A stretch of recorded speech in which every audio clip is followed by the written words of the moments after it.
Hello friends, tasty cooking with Panna में आप सभी का स्वागत है। आज हम एकदम नए तरीके से पनीर ब्रेड पकोड़े बनाएंगे। ये पकोड़े जितने बनाने में सिंपल है उतने ही खाने में स्वादिष्ट है। अब आप पकोड़े का नाम सुनकर ही आपको लगा होगा कि ये डीप फ्राई होंगे, तो बिल्कुल नहीं। आप डीप फ्राई करके भी बना सकते हैं और बिना डीप फ्राई किए ही बना सकते हैं। तो दो तरीके से आज हम ये पकोड़े बनाएंगे। अभी ना बारिश हो रही है तो पकोड़े खाने में बहुत ही स्वादिष्ट लगते हैं और सबका मन होता है कि कुछ चटपटा खाया जाए, वो भी बिना तला हुआ। तो चलिए फिर आज हम ये पकोड़े बनाना शुरू करते हैं। आज हमें पनीर ब्रेड पकोड़े बनाने हैं, तो उसके लिए सबसे पहले तो हमें लेना होगा पनीर। तो मैंने यहाँ पे इस तरीके से चौकोर में पनीर लिया है। तो पनीर को ना हम इस तरीके से स्लाइस में कट करेंगे। तो मैंने डेयरी में से ही ये मांग करके इस तरीके से चौकोर में लिया है। आप चाहे तो अमूल पनीर भी ले सकते हैं। इसको ना इस तरीके से स्लाइस में कट करने में आपको आसानी रहेगी। तो चलिए इसी तरीके से हम स्लाइस में पनीर को कट कर लेंगे। यहाँ पे आपको जितना नाश्ता बनाना है उतना पनीर को आपको कट कर लेना है, मतलब कि उतनी स्लाइस आपको कट कर लेनी है। मैंने यहाँ पे 4 स्लाइस कट की है। इससे ना ये जो नाश्ता बनेगा वो आप 6 से 7 लोगों में बांट सकते हो। तो चलिए पनीर को हम कट करके साइड पे रख देते हैं। अब बना लेते हैं आलू का मसाला। तो उसके लिए 4 से 5 मीडियम साइज़ के आलू उबले हुए लिए हैं। इनको छील करके हमने ठंडा कर लिया है। अब हम क्या करेंगे, आलू को पहले मैश कर लेते हैं। आप चाहे तो इस तरीके से पोटैटो मैशर से करें या फिर आप ग्रेट करके भी कर सकते हो। तो चलिए इस तरीके से हमने अच्छे से आलू को मैश कर लिया। अब हम मसाले करेंगे। सबसे पहले हम 2 चम्मच कटी हुई हरी मिर्च डाल देंगे, एकदम फाइन चॉप करके डालें आप। अब हम स्वाद के अकॉर्डिंग इसमें नमक डाल देंगे। उसके बाद डालेंगे हम 1 चम्मच ही अदरक लहसुन और हरी मिर्च की पेस्ट। अगर आप लहसुन नहीं खाते हैं तो स्किप कर सकते हैं। 1 चम्मच ही चीनी डालेंगे। आधी चम्मच चाट मसाला डालेंगे और आधी चम्मच ही यहाँ पे आपको संचर पाउडर या फिर ब्लैक सॉल्ट डाल देना है।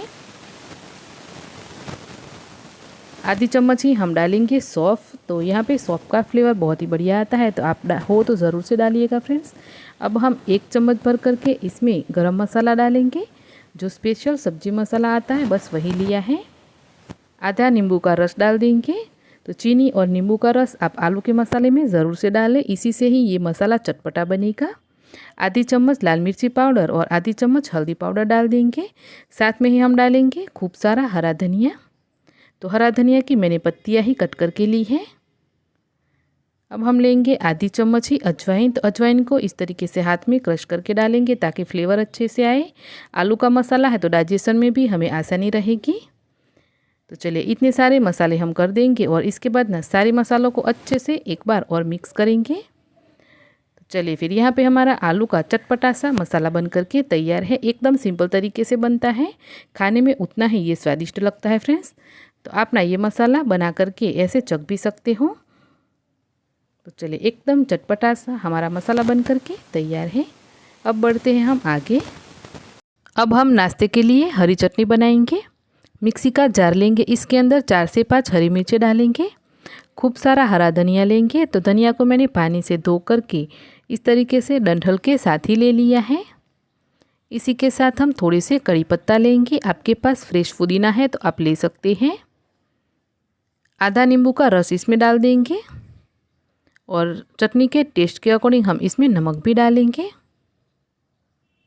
अब हम डाल देते हैं यहाँ पे 4 से 5 आइस क्यूब, 4 से 5 चम्मच जितना पानी और अच्छे से हम ढक्कन बंद करके चटनी को पीस करके बना लेंगे। तो पहले मैंने चटनी को खोल करके देखा ना फ्रेंड्स, तो ये चटनी मुझे थोड़ी सी पतली लगी। फिर मैंने क्या किया, एक ब्रेड की स्लाइस ले ली और इसको वापस से घुमा लिया। तो ये हमारी एकदम थिक और चटपटी सी हरी चटनी बन करके तैयार है। तो आप इस तरीके से गाढ़ी गाढ़ी चटनी बनाना चाहते हैं तो आप ब्रेड स्लाइस को यूज़ करके बना सकते हैं। चटनी को रख देते हैं साइड पे और अब बना लेते हैं हम बेसन का बैटर। बैटर बनाने के लिए 2 कप बेसन निकाल लेंगे और इसके अंदर ना हम टेस्ट के अकॉर्डिंग नमक डाल देंगे। आधी चम्मच हल्दी पाउडर, आधी चम्मच ही अजवाइन डालेंगे। इसी के साथ थोड़े से कड़ी पत्ता लेंगे और इनको हम चॉप करके डालेंगे।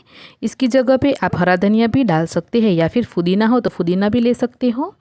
अब हम आधी चम्मच जितना चिली फ्लेक्स डालेंगे। तो चिली फ्लेक्स की जगह पे आप लाल मिर्ची पाउडर भी ले सकते हो फ्रेंड्स। अब हम डाल देंगे 2 चुटकी खाने वाला सोडा यानी कि मीठा सोडा। तो पहले हम डाल देते हैं 1 चम्मच हरी चटनी। इसके बाद हम डालेंगे 1 चुटकी खाने वाला मीठा सोडा। थोड़ा थोड़ा करके पानी डालेंगे और बैटर बना करके तैयार करेंगे। तो ये जो बैटर है वो आपको ज़्यादा पतला या फिर ज़्यादा थिक नहीं बनाना है। इस तरीके से मीडियम थिक बैटर बना करके तैयार कर लें। तो चलिए फिर पकोड़े के लिए हमारा बेसन का बैटर भी बन करके तैयार है। तो यहाँ पे ना ऑलमोस्ट हमारी सारी तैयारी हो गई है।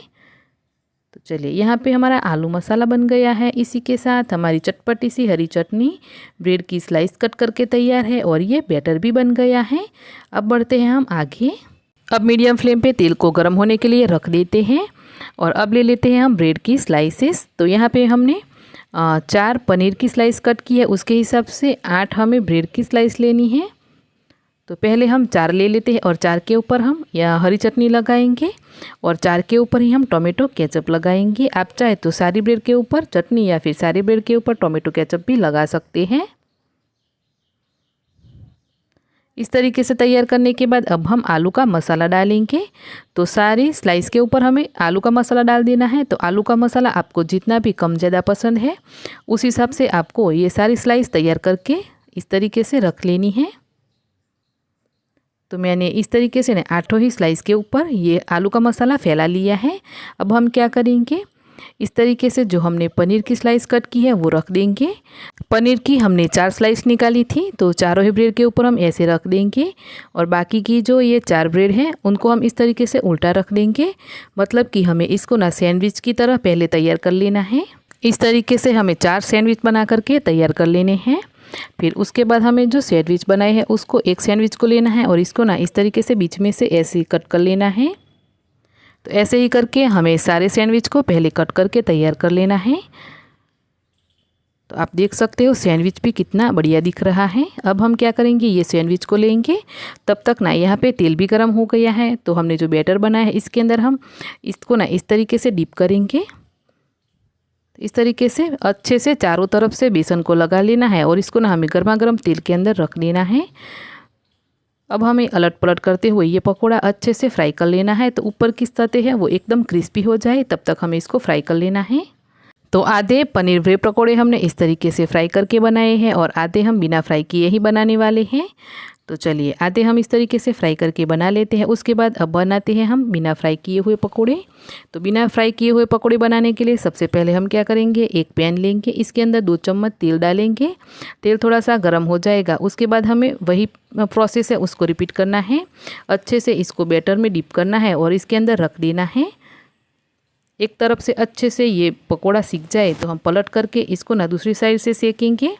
ऐसे करके हमें इनको ना तीनों साइड से अच्छे से ऐसे रखते हुए सेक लेना है। तो ना फ्रेंड्स, इस तरीके से आप बिना फ्राई किए भी ये पकोड़ा बना करके तैयार कर सकते हैं। तो चलिए, चाहे आप फ्राई करके बनाएं या बिना फ्राई करके बनाएं, ये पकोड़े तैयार हैं। तो इस तरीके से पकोड़े बनाओगे तो इसमें ना कोई भी स्वाद में फ़र्क नहीं आएगा, बस ये दिखने में ही थोड़ा अलग सा दिखेगा।